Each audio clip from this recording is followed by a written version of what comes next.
जोरदार तालियां।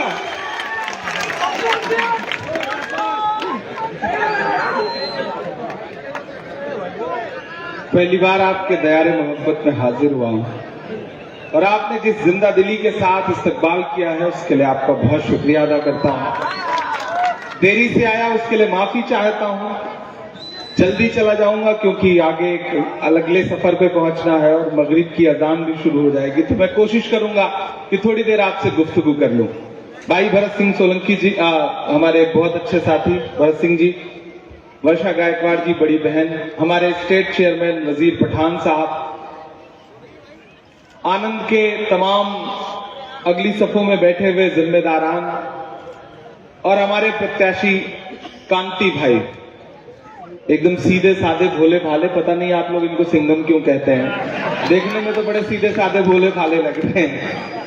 पहली बार आपके बीच में आया हूं आनंद वालों, बस थोड़ी सी गुफ्तगू आपसे करना चाहता हूं। झील में पानी बरसता है हमारे देश में, खेत पानी को तरसता है हमारे देश में।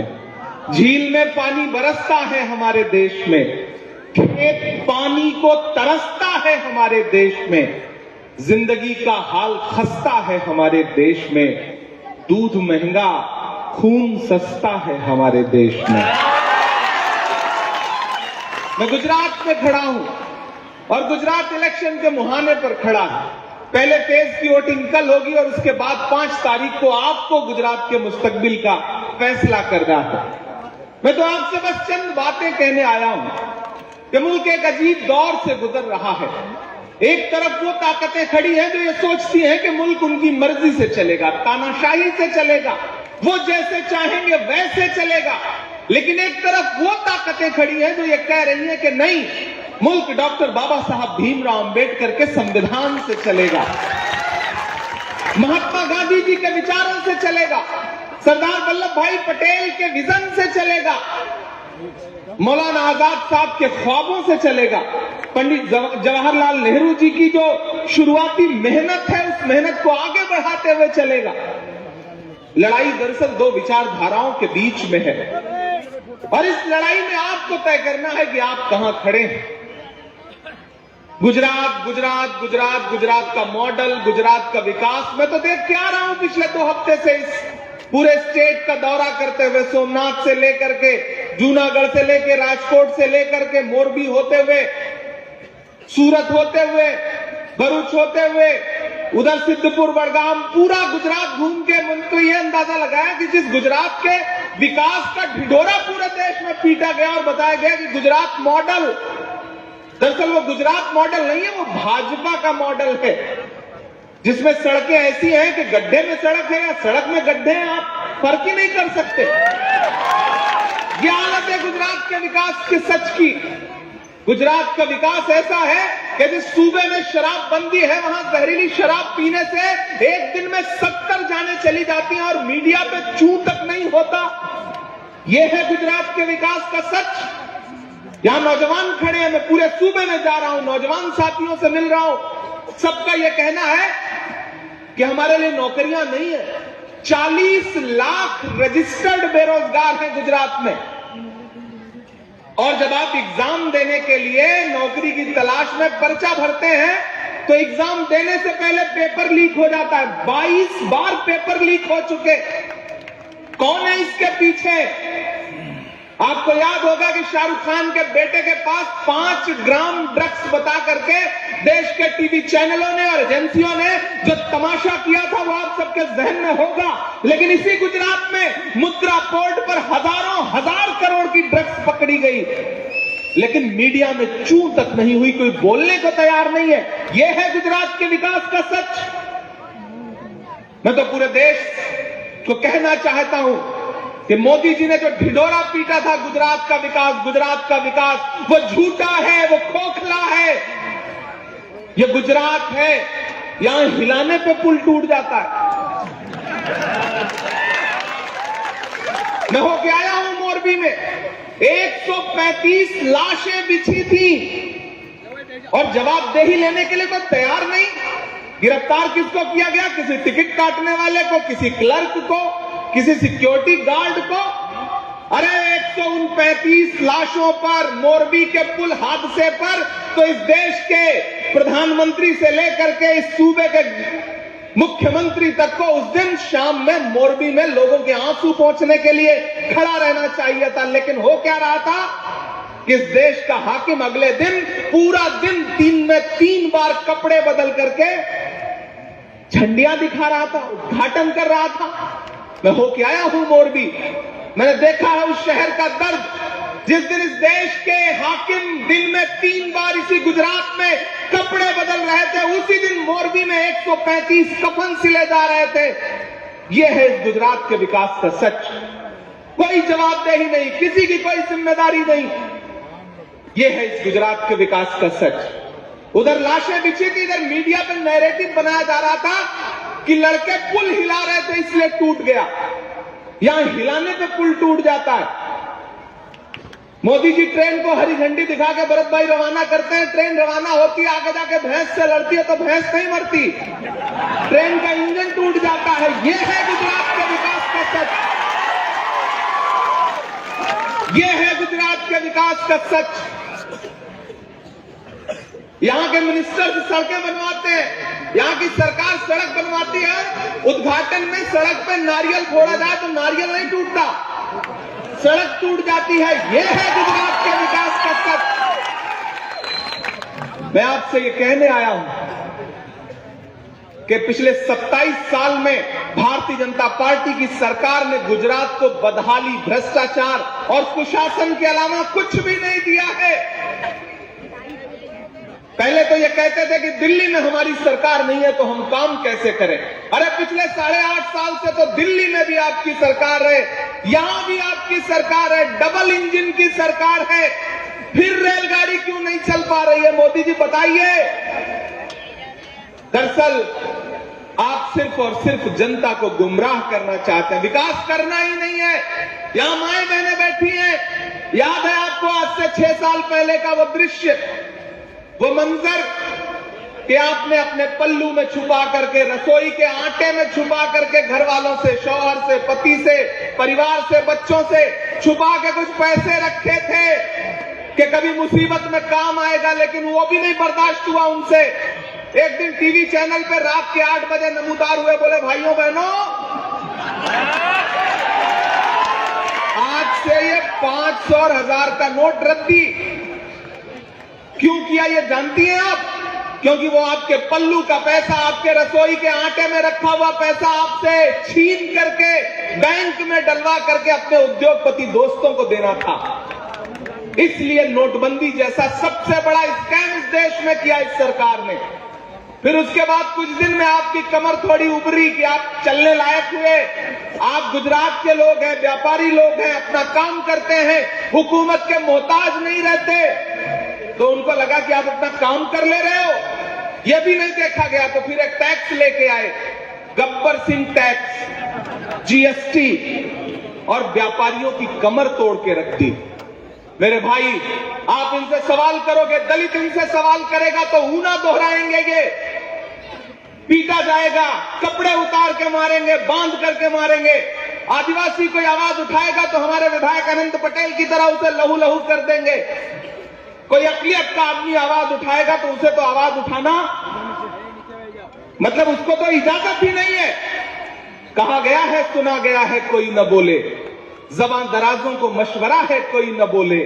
अजीब लुकनत पसंद हाकिम से वास्ता है, जो चाहता है, जो सोचता है, कोई न बोले। लेकिन ऐसे वक्त में जब हाकिम ये चाहता है कि कोई न बोले, उसके राज का फाश न हो, ऐसे वक्त में मेरी जिम्मेदारी है कि मैं खड़ा होकर के आपको आगाह करूं, आपको बोलूं, आपसे सच बोलूं, क्योंकि मैं इसलिए जिंदा हूं कि मैं बोल रहा हूं। दुनिया किसी गूंगे की कहानी नहीं लिखती। मैं यहां आपके बीच में इसलिए आया हूं कि पिछली बार आपने बड़े वोट से, बड़ी मोहब्बतों से कांति भाई को जिताया। 5 साल उन्होंने आपकी नुमाइंदगी की। अब मैं एक बहुत मोहब्बत से एक बात कहना चाहता हूं। मेरे भाई, कभी कभी ऐसा होता है कि आपका फोन न उठा पाए होंगे, आप चाहे होंगे कि आज ये मसला है और यहीं पर मौजूद रहें, और ये हो सकता है किसी दूसरे शहर में रहे हो, ना आ पाए हो। छोटी छोटी नाराजगी लाजिम है, लेकिन मैं आपसे एक बात कहना चाहता हूं कि इस बार लड़ाई बहुत बड़ी है। इस बार लड़ाई एक विधायक हराने जिताने की नहीं है। इस बार लड़ाई गुजरात में परिवर्तन की है, सरकार बनाने की है। भारतीय जनता पार्टी टीवी चैनलों पर चुनाव जीत रही है, जमीन पर कांग्रेस पार्टी चुनाव जीत रही है। इसलिए मेरी आपसे गुजारिश है कि जब बड़ा मकसद हो तो छोटी छोटी चीजें नजरअंदाज करनी पड़ती है, छोटी नाराजगी किनारे रखनी पड़ती है, क्योंकि मकसद बहुत बड़ा है। आपको उस मकसद को समझना पड़ेगा कि एक इंसान इस देश में नफरत के खात्मे के लिए 25 किलोमीटर रोज पैदल चल रहा है। पिछले 84 दिन से 2000 किलोमीटर से ज्यादा पैदल चल चुका है। मैं उनके कदम से कदम मिला करके कन्याकुमारी से चलता हुआ आया हूं महाराष्ट्र तक, फिर इलेक्शन की वजह से यहां चला आया। मेरे भाई, आप समझते हैं 25 किलोमीटर एक दिन रोज पैदल सुबह से शाम तक क्यों? क्या मकसद है उस आदमी का? सिर्फ मकसद यह है कि नफरत खत्म हो, मोहब्बत फैले, भारत जुड़े। वो भारत जिसे अमीर गरीब के बीच में, मजहबों के बीच में, धर्मों के बीच में, जातियों के बीच में भाजपा की नफरत की राजनीति ने बांट दिया है, उसके खिलाफ, आरएसएस की नफरत की राजनीति के खिलाफ पूरे मुल्क में एक आदमी है अकेला जो ये कह रहा है कि भारत जोड़ो, नफरत छोड़ो। मुझसे मीडिया के लोग कहते हैं, इमरान साहब आप राहुल जी के साथ यात्रा में चल रहे हैं, आप क्या कहेंगे? तब मैं उनसे कहता हूं कि अगर मैं महात्मा गांधी के दौर में पैदा हुआ होता तो मैं अंग्रेजों के खिलाफ उनके साथ पैदल चल रहा होता। ये मेरी खुशनसीबी है कि मैं इस दौर के गांधी के साथ पैदा हुआ हूं, मैं राहुल गांधी के साथ पैदा हुआ हूं, तो मैं उनके साथ चल रहा हूं।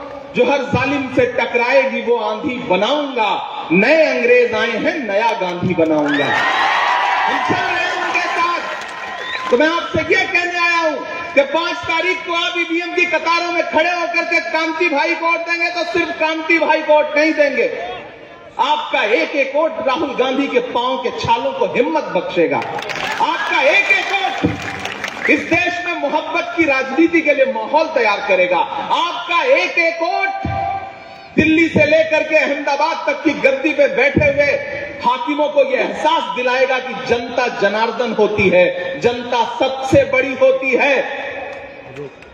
ये गुजरात है, मोदी जी खड़े होकर के यहाँ के विकास के नाम पे पूरे देश में वोट मांगते हैं, लेकिन यहाँ की सच्चाई तो यह है कि यहाँ एक बीच सरकार, चलती सरकार, मुख्यमंत्री बदल दिया गया। क्यों बदला गया पता ही नहीं, जिसको हटाया गया उस बेचारे को भी नहीं पता कि क्यों हटाया गया, और जिनको बनाया गया उनको भी नहीं पता कि क्यों बनाया गया। वर्षा जी, मैं तो पूरे सूबे में जा रहा हूं, पहला चुनाव किसी राज्य का पूरे देश में देख रहा हूं, मीडिया नोट करे इस बात को, जहां राज्य में ग्रामीण अंचलों में जनता को मुख्यमंत्री का नाम ही नहीं पता। सच्चाई ये है। इसलिए ये जो थोपे हुए लोग हैं, ये जो थोपी हुई सरकार है, इसके खिलाफ आपको खड़ा होना पड़ेगा। और भाजपा जो है ना, कितनी शातिर है, इस बार उन्हें पता था, मोदी जी तो समझदार आदमी है, व्यापारी है, गुजरात का व्यापारी तो फिर व्यापारी ही होता है। पिछली बार हारते हारते बचे थे, पानी में जहाज उतारना पड़ा था, करतब दिखाना पड़ा था, तब सरकार बन पाई थी, याद है? तो इस बार उनको पता था कि मसला इतना आसान नहीं है, इस बार कांग्रेस जमीन पे बहुत मजबूत है, तो फिर उन्होंने और भी प्लानिंग की, अपने कुछ दोस्त भी बुलाए, एक वो दिल्ली से और एक हैदराबाद से, ताकि वो आए और थोड़ा बंटवारा कर सके। वो दोनों चीजें भी परवान नहीं चढ़ी, तो मैंने सुना है कि यहां ढूंढ ढूंढ करके पुलिस अपक्ष के उम्मीदवार खड़ी करवाती है, और उनको यह कहा जाता है कि अगर 500 से कम वोट लेके आए तो तुम्हारी खैर नहीं, यही कहा जाता है ना। मेरे भाई, बस मैं आपसे एक बात कह रहा हूं कि किसी झांसे में मत आइएगा। जंगल में आग लगती है तो न तो वो बरगद बचता है जो हवा को आंधी में तब्दील करता है, और न वो बांस बचते हैं जिनकी आपस की रगड़ से चिंगारी पैदा होती है। मेरी इस बात को याद रखिएगा। यहां तमाम माएं बहनें बैठी हैं, तमाम बुजुर्ग बैठे हैं, नौजवान साथी बैठे हैं। कम बोलूंगा, ज्यादा समझिएगा। इस लड़ाई का मकसद बहुत बड़ा है।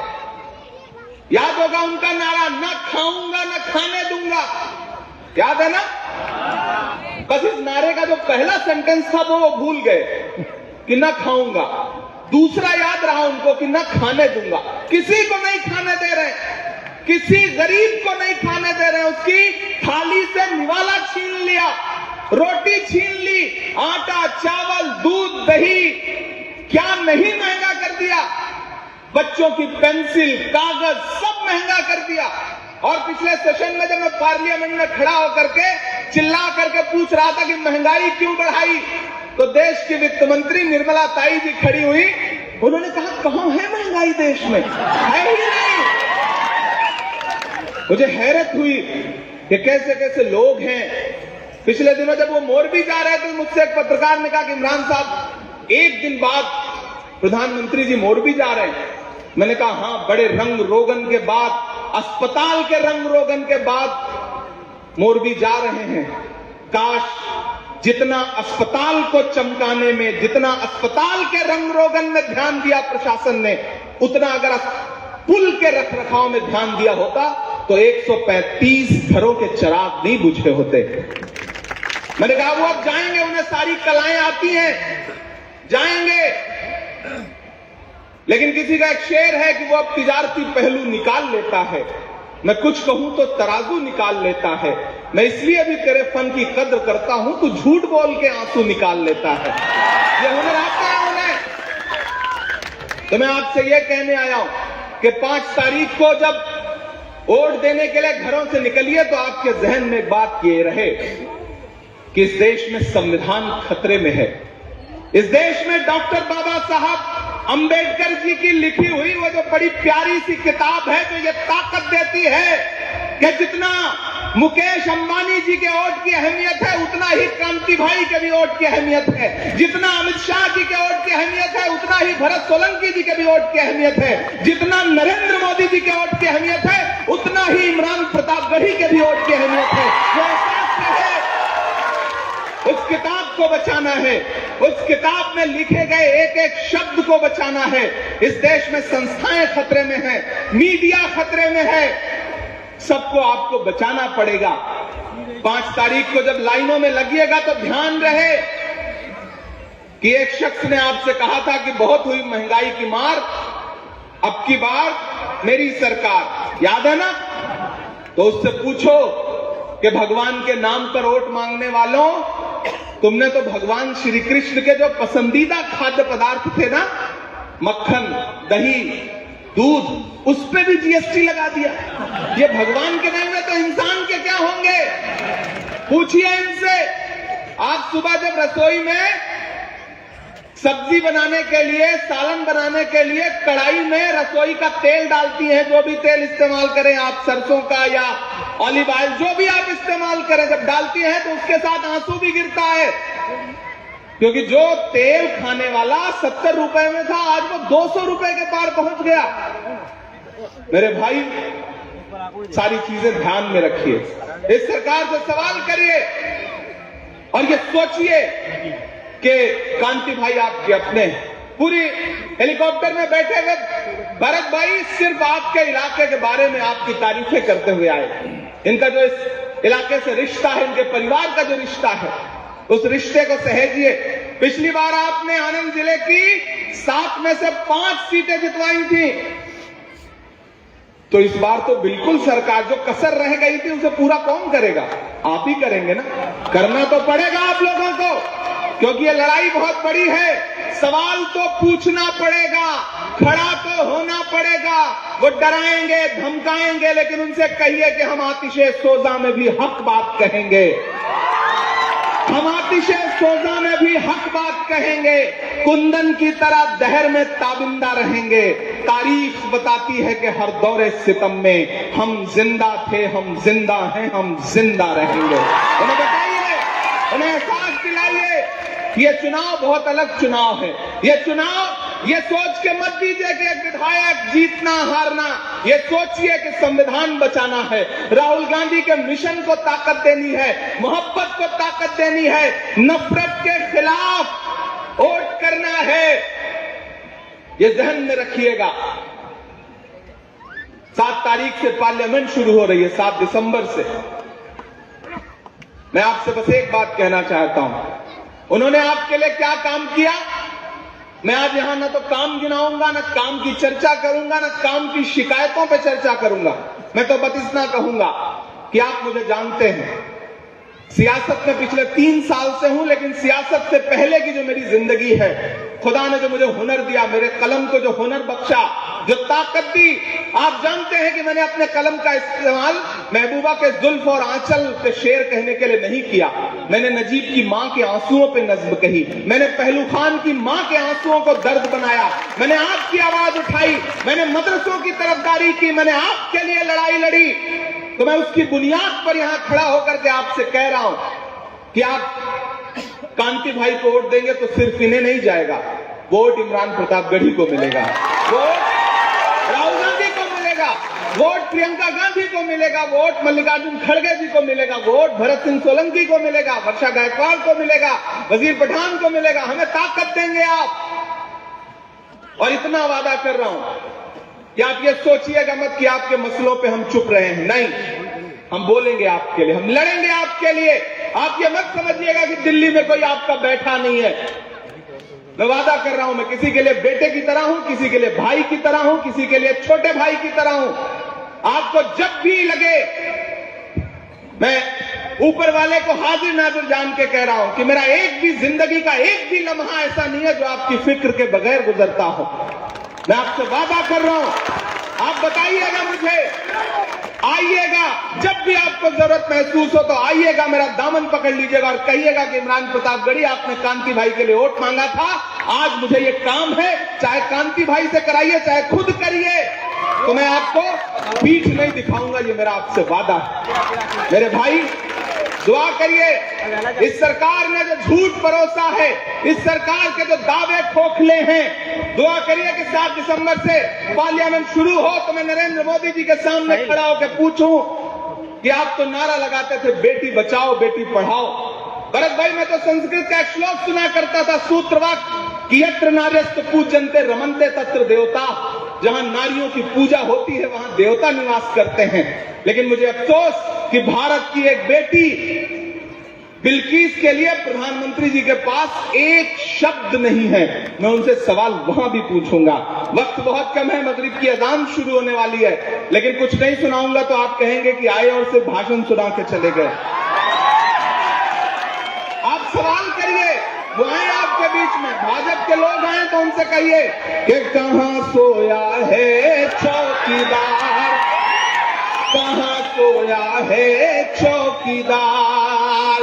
गैस सिलेंडर की कीमत भी 1000 के पार, कहां सोया है चौकीदार, कहां सोया है चौकीदार। शायर हूं, सांसद बाद में हूं, पहले शायर हूं। शायर को छूट होती है कहने की कि चाय बेचने वाला पूरा भारत बेच रहा है। अभी सरकार ने अपने एक मंत्रालय को चिन्हित किया कि ऐसी तमाम चीजें तलाशी जाए जिन्हें बेचा जा सके।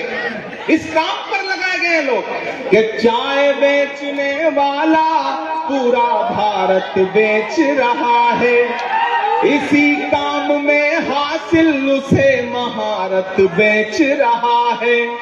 रेल बिक गई, तेल बिक गया, बिका हवाई अड्डा, अगली लाइन पे तैयार रहिएगा कि रेल बिक गई, तेल बिक गया, बिका हवाई अड्डा, सब कुछ बिकता देख के खुश हैं अपने जेपी नड्डा।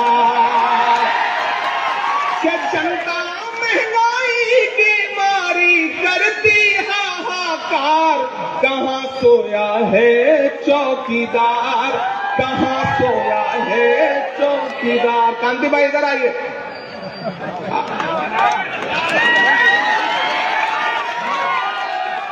बस आखिर में आपसे इतना कह रहा हूं कि मेरे आने की लाज रखिएगा, मेरे आने का भरम रखिएगा। आप इन्हें जिताइए। आज बहुत सारी शायरी नहीं सुना सका, लेकिन 8 तारीख के बाद, रिजल्ट आने के बाद जीत के जश्न में यहां फिर आऊंगा, आपसे ये वादा कर रहा हूं। बहुत शुक्रिया।